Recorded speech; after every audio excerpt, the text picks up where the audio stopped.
नमस्कार, SBT news में आपका स्वागत है और पेश है इस वक्त राजस्थान की बड़ी खबरें। राजस्थान में गुर्जर आरक्षण आंदोलन के चलते दिल्ली मुंबई रेलवे ट्रैक लगातार 9वें दिन भी बाधित है। इसके कारण इस मार्ग की ट्रेनों को डाइवर्ट करने का सिलसिला भी जारी है।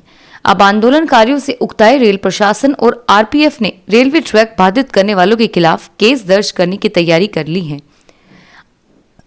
आरपीएफ ने ट्रैक बाधित करने वालों की पहचान कर ली है और इन लोगों के खिलाफ नामजद केस दर्ज करने की तैयारी की जा रही है।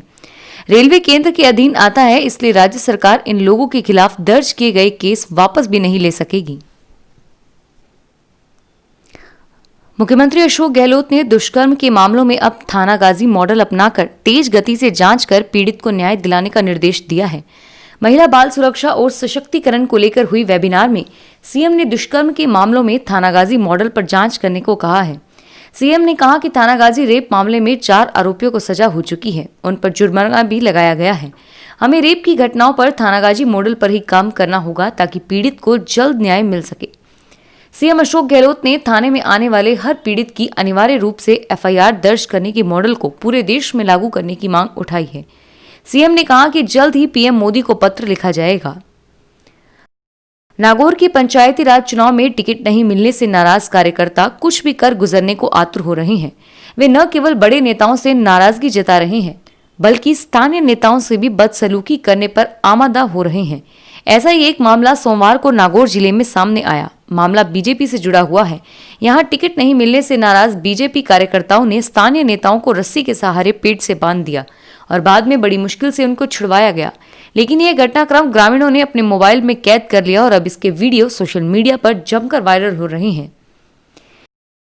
सीबीएसई का अजमेर क्षेत्रीय कार्यालय साल 2021 में भी राजस्थान और गुजरात से संबंध स्कूल की परीक्षा कराएगा। इसमें करीब 2.75 लाख से ज्यादा विद्यार्थी शामिल होंगे। मध्य प्रदेश और दादर नगर हवेली इससे पहले ही अलग हो चुके हैं। सीबीएसई ने साल 2019 में बेंगलुरु, चंडीगढ़, भोपाल, नोएडा, पुणे, दिल्ली, वेस्ट रीजन बनाए थे। इससे पहले नई दिल्ली, प्रयागराज, अजमेर, चेन्नई, देहरादून, गुवाहाटी, पंचकुला, पटना, तिरुवनंतपुरम और भुवनेश्वर रीजन ही शामिल थे।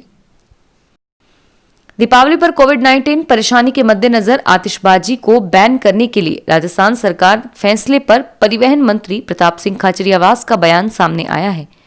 परिवहन मंत्री ने कहा कि राज्य सरकार ने कोरोना संक्रमण को रोकने के लिए यह जरूरी फैसला लिया है और इससे निश्चित तौर पर पटाखों से होने वाले प्रदूषण को रोका जा सकेगा। प्रताप सिंह खाचरियावास ने यह भी कहा, लेकिन आतिशबाजी विक्रेताओं की परेशानी अपनी जगह है। व्यापारियों ने उनसे समाधान की मांग की है। दीपावली पर आतिशबाजी की बिक्री को लेकर राहत देने के मुद्दे पर मुख्यमंत्री अशोक गहलोत से मुलाकात करेंगे। राजस्थान प्रदेश भाजपा ने भी लंबी मंत्रणा के बाद रविवार देर रात को जिला परिषद चुनाव के लिए प्रत्याशियों की घोषणा कर दी। 11 जिलों के लिए घोषित हुई प्रत्याशियों में कई नाम ऐसे हैं जो परिवारवाद के दायरे में आने के कारण चर्चा में बने हुए हैं। जारी हुई सूची के अनुसार पार्टी ने केंद्रीय राज्य मंत्री अर्जुन लाल मेघवाल के पुत्र रवि मेघवाल को जिला परिषद चुनाव लड़ने के लिए टिकट थमाया है और इसी तरह से सांसद कनक कमल कटारा के बेटे नयन कटारा को डूंगरपुर वार्ड के 16 से टिकट दिया गया है। धौलपुर जिला कुश्ती संघ के चुनाव जिला ओलंपिक संघ पर्यवेक्षक व चुनाव अधिकारी पप्पू सिंह की देखरेख में हुए, जिसे बाड़ी विधायक गिरिराज सिंह मलिंगा को सर्वसम्मति से अध्यक्ष चुना गया। राजस्थान में पीने के पानी की बर्बादी करना अब दंडनीय अपराध है। पीने के पानी की बर्बादी अब करना दंडनीय अपराध हो गया है।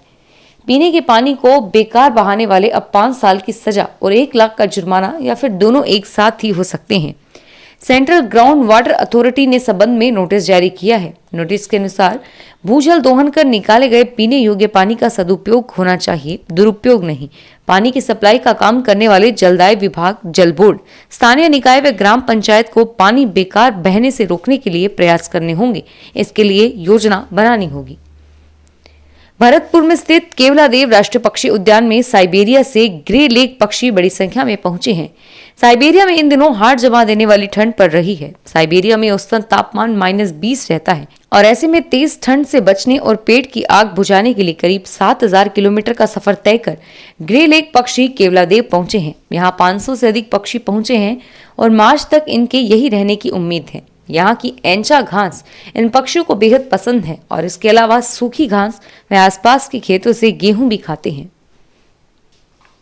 बीकानेर के बीएसएफ के एसआई को ठगों ने शेयर बाजार में रुपए निवेश करने के नाम पर ठग लिया। उसने हरियाणा के रोहतक में इस आशय की रिपोर्ट दर्ज कराई है। एसआई को झांसा दिया गया कि रुपए निवेश कर उसके दस्तावेज आदि डाक के माध्यम से घर पर भेज दिए जाएंगे।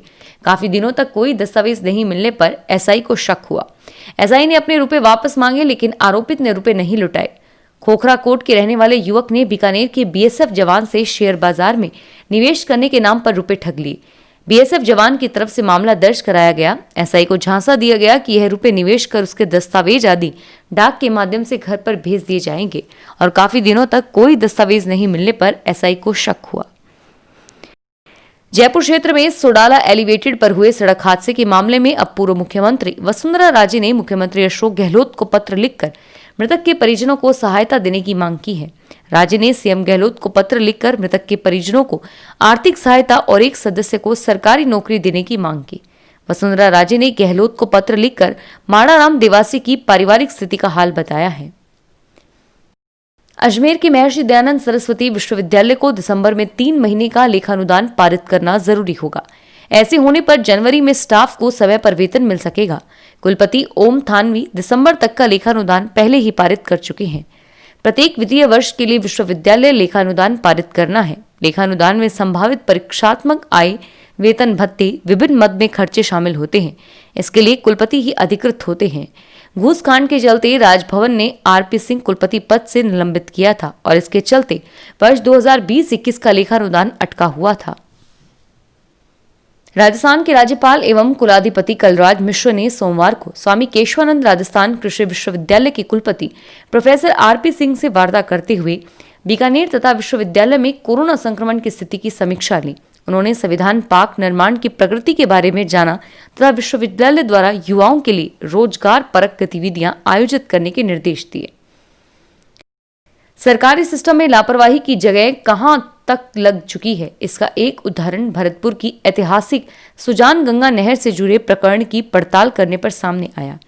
हुआ यूं कि सुजान गंगा नहर का मामला पिछले करीब 35 साल से न्यायिक प्रक्रिया में चल रहा है, लेकिन हर बार राज्य सरकार व संबंधित विभाग के अधिकारी न्यायालय में दावा करते हैं, लेकिन समस्या जस की तस बनी रही।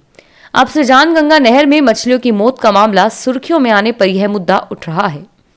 फिलहाल इस बुलेटिन में इतना ही, और फिर हाजिर होंगे तमाम बड़ी खबरों के साथ। अगर आप व्यापार और उद्योग संबंधी समाचारों में रुचि रखते हैं तो हमारे नए YouTube चैनल विश्व कारोबार को देखिए, सब्सक्राइब, लाइक और कमेंट कीजिए। विश्व कारोबार का लिंक नीचे डिस्क्रिप्शन में दिया गया है। SBT न्यूज के वीडियो देखने के लिए हमारे चैनल को सब्सक्राइब करें और नोटिफिकेशन पाने के लिए बेल आइकन को प्रेस करें।